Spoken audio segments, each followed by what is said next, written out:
update you gave on Ken Oforiatta. Okay. It's a comment from Peter in UK, and he says that Oforiatta's wife is being something. Her statement of the husband's situation with prostate cancer being the reason why he can't go to Ghana now to account for his dates is absolutely preposterous. We know of former government appointees with very poor health conditions and pacemakers who were dragged out of church for persecution. Like it or not, we shall collect all our money from her husband, including coins. She says she should wait for 3 months. This is Habib who says, good morning. Although we need PPP, how could people work in this modern world and be paid $25 a month? This is unbelievable. What is worrying is in Africa, we the ordinary people defend those who are rather robbing the people for their selfish interests. Sumla must go. If bus stop boys are doing great job, the assemblies can do the job with the help of the Ministry for Local Government. Now let's come to the Constitution. There are some more comments. But this comment from our friend the banker. Okay. On this NNS, but let's finish this matter when we are done. We have time. Okay. I'll just read to you what his reasoning. It's something I think that I agree with. On which one? NSS. National Service Authority. Yes. Okay. He's back on the other one. Because was it the one who sent the first that comment that I said the thing does not add up the way is it the loan matter? Okay, so let's go to that. Let's do this one, finish this one, and we'll go back to that. So this is you said article what? 60. Yes. Clause 8. Okay. It starts from 8. Okay. And it says that whenever the president is absent from Ghana or is for any other reason unable to perform the functions of his office, the vice president shall perform the functions of the president until the president returns or is able to perform his functions. 9 says the vice president shall, before commencing to perform the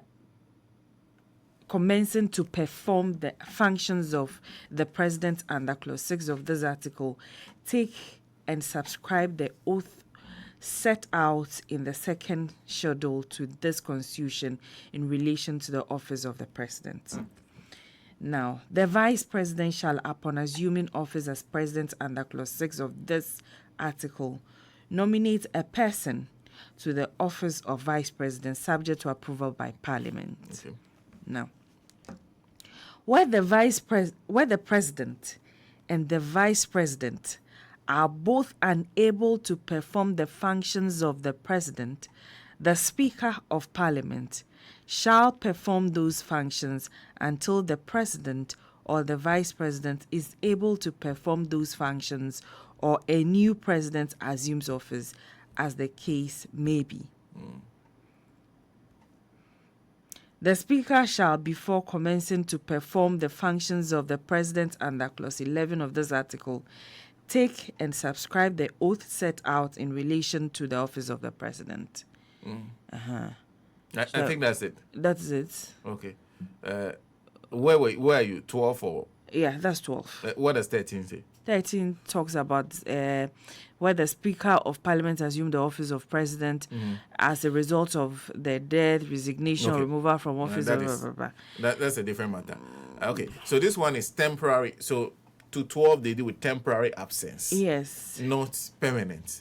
So like where they are unable to perform. But I want you to go back to 8. 10. No, go back to 8. 8. The wording of 8. Okay. Read it, Ellen. Whenever the president is absent from Ghana. Absent. Yes. Okay. Or is for any other reason unable to perform the functions of his office. Unable to perform the functions of his office. Of his office. Then the vice president takes over. Okay. So the assumption is that when the president is absent from Ghana, the president will be unable to perform his functions. So that one, or for whatever reasons he's unable to perform his functions. So it could be maybe he's sick, and the sickness, the state in which he is, does not allow him to perform his function. So it could be anything. So even if the president decides to take a holiday, the president will not be able to perform his functions.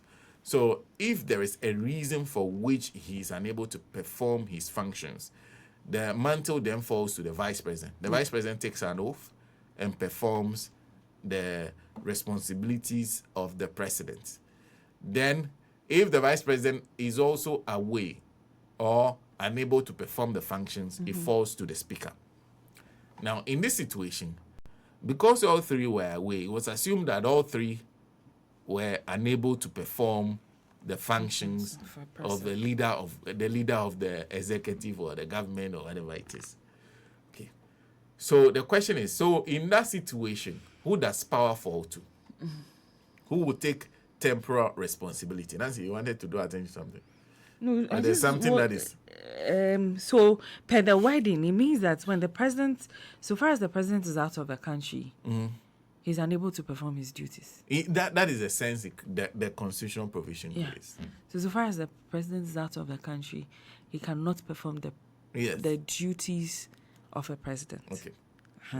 So that's quite an interesting interpretation. But this is said then is a J. In fact, they say when you go to the law school, most of the books that are used to teach interpretation of a constitution are his. They call him the judge's trainer. Yes. So he's famous for the contribution made to training judges, raising lawyers in Ghana. He has also been at the Court of Appeal for some time. He's been elevated to the Supreme Court. So Alassane Tampoli, who is also a member of parliament and also was on the committee that vetted him yesterday, raised this particular question, we said then he said, on how should this be interpreted? So let's assume that absence means an inability to perform their functions. Let's assume. So when all the three of them are not in country, even though the president was just in Togo and then moved to, was it Cote d'Ivoire or something? Let's assume that he being Togo means that he's unable to perform his functions. And the vice president was away, the speaker too was away. Who does the mantle fall to? This said then SAJ. Of the vice president, the speaker. Now, what if we have all three of them absent from the jurisdiction around the same time? Various schools of thoughts, have expressed different opinions. I have seen that you have a book titled Approaches to Interpretation, Purposivism, Living Constitutionalism, and Intentionalism in Ghana. Major setback in constitutional interpretation as a matter of public law and rights in Ghana, published by Nexus. I want to tap into your rich experience in terms of the application of the purposive application to this particular provision of the Constitution. Do you think there's a lacuna? Yes, when we talk about the absence of the president, there is something in interpretation which we call capping legitimacy, meaning that whenever you are interpreting or wherever you are providing events, it should end somewhere. So here, if you look at the intention of the lawmaker or the purpose of the law, at any point in time, one of the three must be in Ghana. You cannot extend it to the Chief Justice because the law does not say so. If you go to Article 57, precedence, where the law wanted to say so, the law said that precedence, in the absence of the president, it is the vice president and speaker and chief justice. That one is about precedence in the absence of this. But when it comes to, in the absence of president, vice president, speaker, in terms of governance, it is not the duty of chief justice. It was Professor Kruje who in the case of Asare as Attorney General, 2003, 2004, expressed a decision which was not ratio in the matter. It wasn't the ratio in the matter, in which he stated that to him, in the absence of the speaker, it should be the chief justice. It was a personal, it cannot be a ratio. Because if you read it, it is an obiter, and obiter does not bind any court. Because that was not the issue before the court.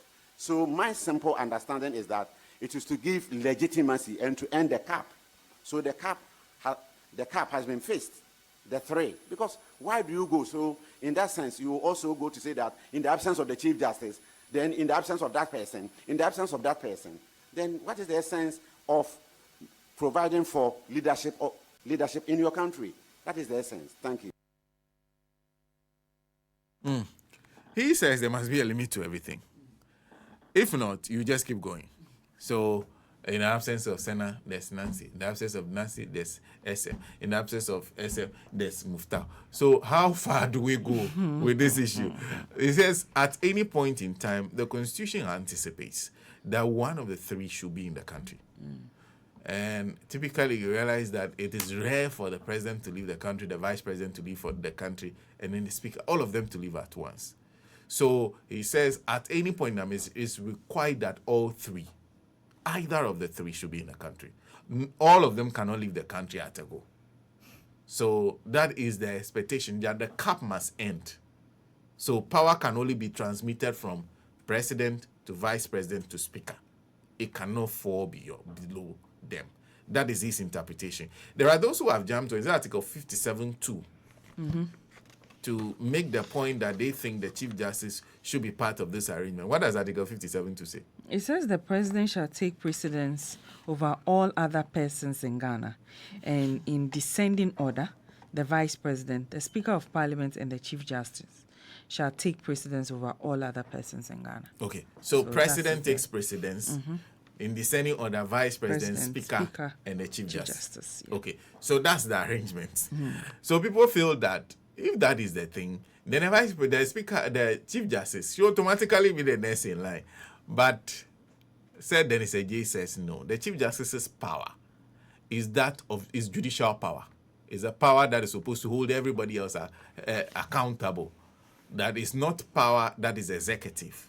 So you cannot bring the Chief Justice into the domain. In fact, this banter continued because after Alassane Tampoli, it moved to the majority leader, Mahama Yariga, and they had this kind of banter for some time where he talks about even the question, because this is Raslord Bedra and Nancy, but when the president travels for official duties, is he not performing his function?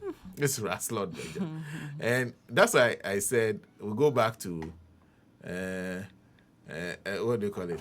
The issue of how the 60 is worded.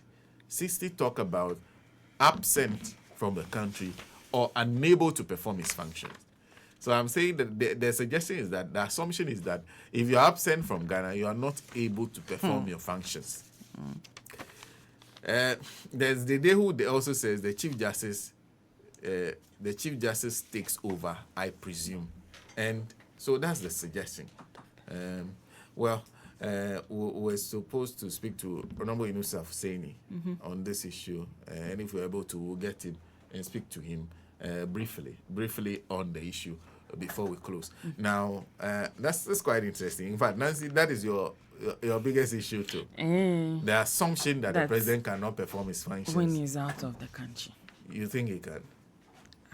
But when he's out, wherever he goes, how does he address himself?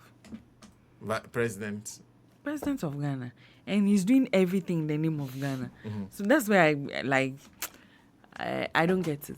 But he has to run the wheels of government, which is predominantly majority of the role that he's expected to perform are in Ghana. But why does he have people around to take care of various sectors of the economy?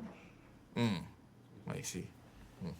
Well, let's speak briefly to Alhaji Yunusa Hussaini. Alhaji, thank you very much for your time. Good morning to you.